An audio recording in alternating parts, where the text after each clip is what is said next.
admittedly may not pass muster in the state we were just in last week, Virginia, where they cross-examine and say, well, now, excuse me, sir, I'd like to ask you this next question. But what we discovered when we taught for Virginia was that they all absolutely love this cross-examination style because you can be polite. You don't have to be like that mean guy there with a white mustache. You can be polite and you can say, well, excuse me, sir, if it's in this literature and if there isn't anything else, and if you can't think of anything else, well, then it's generally accepted, isn't it? And you'll see, if you attend the other seminars, we have a variety of additional lawyers who each bring their own style. You don't have to be mean like that guy with a white mustache. You can be nice, you can be polite, you can be forceful, you can be yourself, and tailor these cross-examination strategies to your own style. But if you stick to them, and you stick to the use of the peer-reviewed literature, you will get them every time. Now, you may think that Freudian theorists that we've just seen don't really show up in litigation, and I'll tell you about a case that I'm currently litigating. A divorce occurred, and it was a divorce that was done by two parties on their own, in propria persona, and they filled out their own paperwork and they put it in. The woman was a graduate student working on her PhD at a large university, and the man was an attorney. So they just filled out their little divorce kit and sent it in and divided up all their property, and that was that. A year later, the attorney, who was working as the administrator in a large medical facility, decided that he didn't like the deal that he got.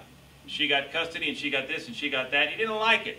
So he went to a psychiatrist and told the psychiatrist that he'd been abused as a child, that he'd been badly battered and beat up as a child by his father, or terrified by his father and his mother as a child.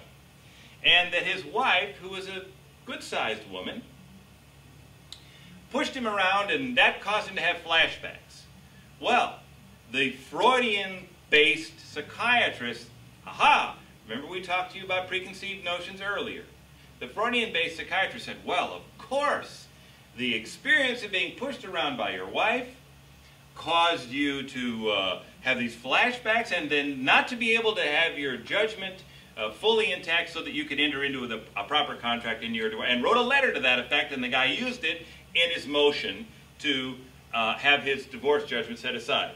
The law firm that the woman used to defend her against that action called me and hired me to come in and take the depositions of the psychiatrist and the psychologist that saw the guy for 3 sessions. When it was over, we wrote a brief in response. I helped the attorney write a brief in response to the motion to overturn the judgment of divorce and start the property settlement all over. And we pointed out that not only was the psychiatrist completely off his nut and the psychologist out in left field, but this was reprehensibly violative of their professional ethical standards and the scientific literature in the field. The judge in the case wrote a 2-line opinion adopting with particularity the woman's entire brief.